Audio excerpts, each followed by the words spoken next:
ataque ao solo, enfim, apoio a avanços terrestres, diversas outras missões. Mas nessa época, em 66, 67, a coisa estava se tornando tão óbvia que iria acontecer uma um grande confronto, uma grande guerra, né? E dessa vez a ideia do Nasser era realmente fazer uma ofensiva coordenada Pra aniquilar para aniquilar Israel mesmo, para não dar chance para eles, ou seja, vão atacar de forma coordenada e a gente vê para onde está a concentração maior de força deles e manda uma outra ofensiva na retaguarda deles, onde eles não têm condição de se defender. Enfim, Israel pensou o seguinte: se isso acontecer, realmente eu estou fodido, não tem o que fazer, né? Não vai ter o que fazer. O que eu vou fazer? Eu vou agir antes. Eles descobrem esses planos. Eles não é Ou é anunciado? eu não sei se eles descobriram os planos em si, mas as intenções estavam muito claras. Né? Era questão de tempo. Era questão de tempo. O Nasser, inclusive, ele fala para a ONU retirar os peacekeepers, né, os soldados dos boina azul lá, da faixa de Gaza, daquela região. Por quê? Porque vai dar problema. Retira esses caras daqui porque vai dar problema. Porra. Entendeu? Inclusive, diversas nações fizeram isso. O Canadá retirou, né, as tropas deles. Só que o Brasil foi um dos países que demorou a retirar. Não retirou. Brasileiros se tornaram prisioneiros de guerra no primeiro dia da Guerra dos 6 Dias. Né? Um deles foi morto, inclusive, que é o Adalberto Ilha. Cabo Adalberto Ilha foi morto. Uma rajada de metralhadora israelense. E só foram liberados no fim do conflito por um navio brasileiro que foi buscar eles lá. Então, esse início da guerra, ele se transforma, na verdade, numa grande ofensiva preemptiva, uma ofensiva que vai destruir o inimigo antes que eles nos ataquem. E ela é coordenada por um cara que já tinha sido o chefe de Estado-Maior das Forças de Israel em 1956, no Sinai. Foi ele que fez todo o planejamento ofensivo por terra, né? Bem sucedido, e já era uma figura assim heróica de Israel. É um cara que você provavelmente conhece. Tapa-olho. Moshe Dayan. Coloca a foto dele, é muito personagem de filme. Então, Dayan é o cara que é o ministro da defesa nessa época. E ele, na verdade, não fez os planos, ele executou os planos, porque, assim, o Levi Eshkol, que era o primeiro-ministro na época, estava preocupadíssimo com isso, né? Porque, assim, meu Deus, eu tô jogando o destino da nação aqui, porra. Você lembrado pro resto da vida se eu falhar, né? Se eu falhar, já é. Olha lá, mano, é muito legal. Esse maluco aí. Então, esse cara aí, o Dayan, ele foi chamado para assumir o Ministério da Defesa, tipo, nos 45 do segundo tempo, para dar uma confiança pro povo de Israel, tipo assim, ó, é o heróizão aqui que tá conduzindo, tá? Então, tenham fé que vai dar certo. Ele, inclusive, antes disso, ele tava lá no Vietnã, ele passou uns dias, uma temporada no Vietnã, como observador, inclusive, e ele viu o que tava dando errado lá no Vietnã para os americanos, né? E ele voltou com essa opinião, cara. Os americanos meteram uma furada aqui. E voltou pra lá, né? Querendo evitar tudo aquilo que era o Vietnã. Né, meia bomba de força. Né? E ele era adepto total da porrada. Ele é adepto do cruzado no queixo. Sei. Então, o Dayan foi o cara que autorizou lá a Operação Focus, de 5 de junho de 67. Foram cerca de 300 aviões de caça de Israel. Né? Entre esses caras estava um sujeito que estava começando a carreira dele na caça, chamado Giora Epstein, que eu também fiz um vídeo dele no canal, que é o maior aso dos caças supersônicos até hoje, o Giora Epstein. Ah, é? Mas ele ainda era bastante novato nessa Operação Focus. O que foi a Operação Focus? Aí, desculpa, Paquito, faz o seguinte, cara, coloca Operação Focus aí pra gente, um mapa, só pra mostrar pro pessoal, pra eles entenderem o que aconteceu nesse dia. Porque é um negócio que ficou marcado para a história, para os anais da história militar, foi um negócio que deixou o status de Israel lá em cima. Foi um negócio que elevou, assim, meu Deus, todo mundo começou a temer Israel a partir desse dia. Ah, é? É. Né? Porque essa Operação Focus, ela foi realizada para destruir a Força Aérea Egípcia no solo e destruir a Força Aérea Jordaniana e a Força Aérea Síria, tipo, conjuntamente, no solo. Aí, ó. Deixa eu ver. Esse aí é o que? Events leading to the Syria. Esses são os eventos que levaram a Guerra dos 6 Dias. Mas podemos deixar isso aí. Mas tem outro que ele pode achar melhor? Seria da própria Operação Foco. Você vai achar com umas setas em volta, assim, como se fosse dando uma volta por cima do Mediterrâneo. Tá. Esses aviões, eles voaram em formação, decolaram cedo, nessa manhã desse dia 5, e voaram bem baixo, deram uma volta por cima do Mediterrâneo. Para fugir do radar. Deram uma volta por cima do Mediterrâneo, passaram lá por meio do mar mesmo, e deram aquela volta para o sul, para pegar esses aeródromos, essas bases aéreas egípcias, todas despercebidas. Por quê? Porque a atenção dos caras tá virada pro leste, né? Não oeste. Oeste.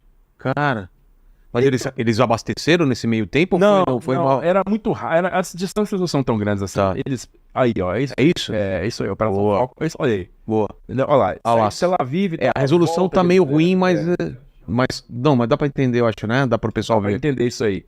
De Tel Aviv, tá vendo? O azulzinho, olha, né? A volta que os caras deram lá por trás de Port Said, começaram a atacar as bases lá no Cairo. Aí lá em cima, o roxo vai pra Síria e dá a volta. Da Síria e na Jordânia, tá vendo? E uma mais curta. Na Síria lá. Cara, que tá vendo? A coordenação disso... Isso aí, tudo foi realizado na manhã do dia 5 de junho, antes do meio-dia. E a taxa de sucesso foi absurda? Detonou tudo, acabou, não existia mais. Tô falando assim. Não esperaram não teve o combate no ar, então? Teve. Alguns colaram. Era gigantesca. Ah, tá.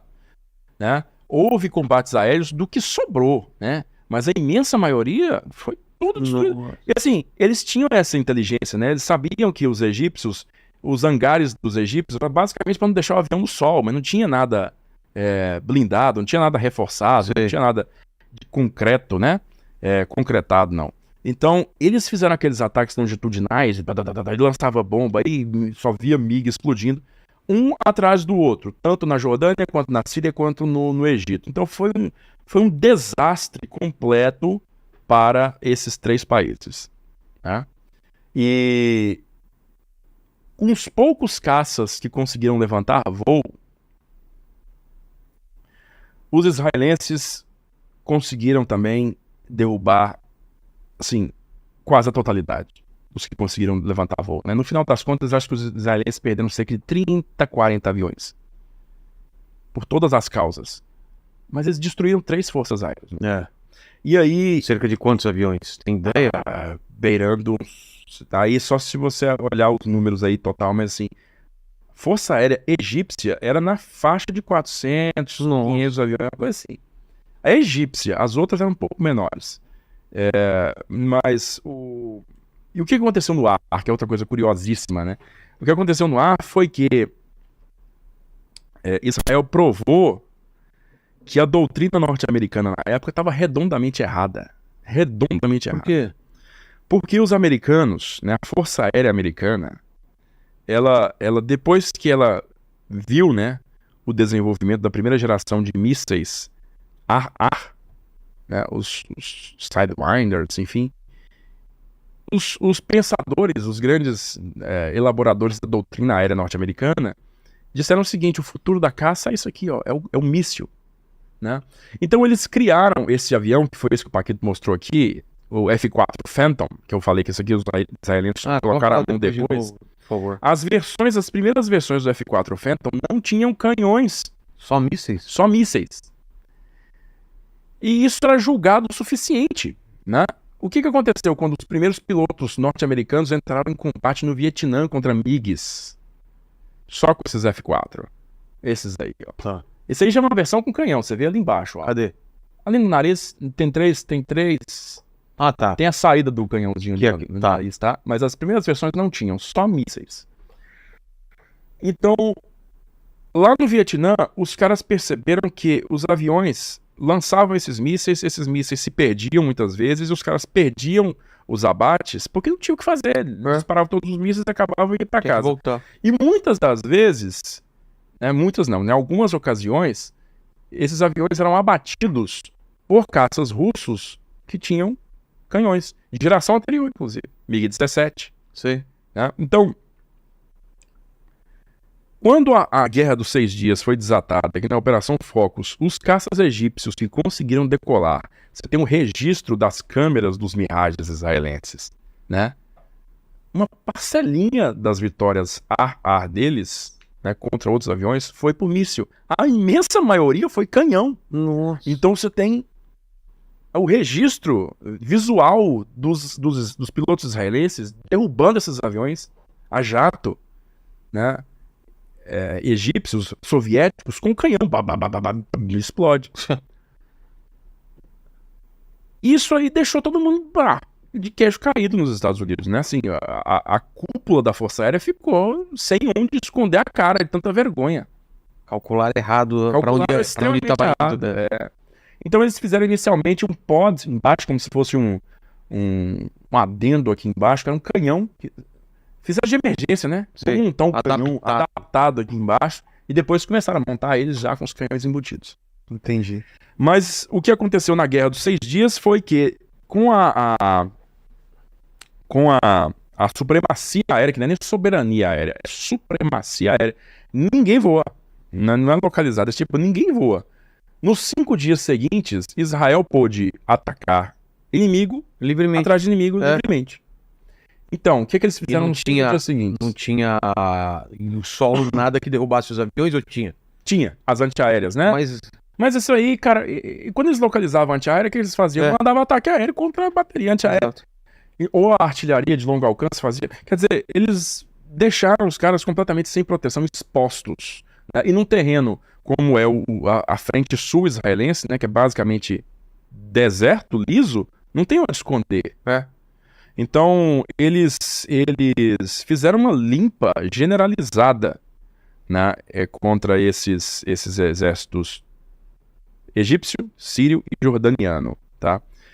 Em matéria de tanques no solo, né, os israelenses tinham, majoritariamente nessa época, Shermans da Segunda Guerra Mundial, norte-americanos, que eles foram fazendo upgrade, e transformaram num Super Sherman, que é o Sherman mais potente de todos, né? Que foi usado na Guerra dos 6 Dias. Eles tinham também o Centurion, que era um tanque britânico, que também compunha boa parte das forças deles. Chegaram a entrar em combate? Precisou? Sim, precisou. Na Guerra dos 6 Dias precisou. Mas foi um grande, não vou dizer que foi um passeio, mas foi um negócio assim, extremamente, uma ofensiva relâmpago que não pôde ser parada até o Canal de Suez. Chegou na margem do Suez. Foi aqui. Né?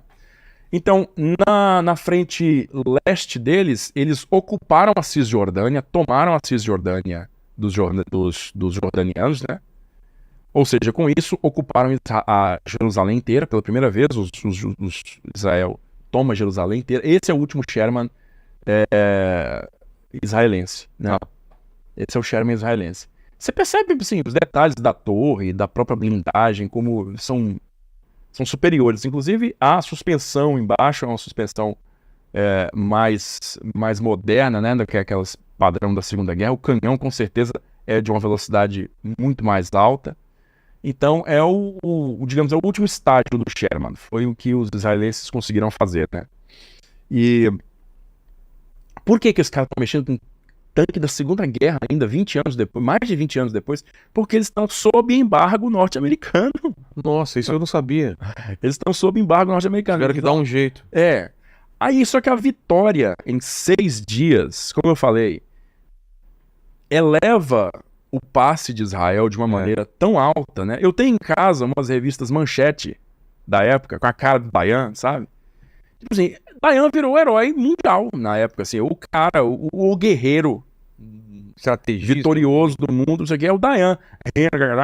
Com aquela, parece um piratão com aquele olho topado, né? Então, o naipe, né, de Israel ficou tão alto que o Lyndon Johnson, presidente norte-americano na época, simplesmente levantou o embargo.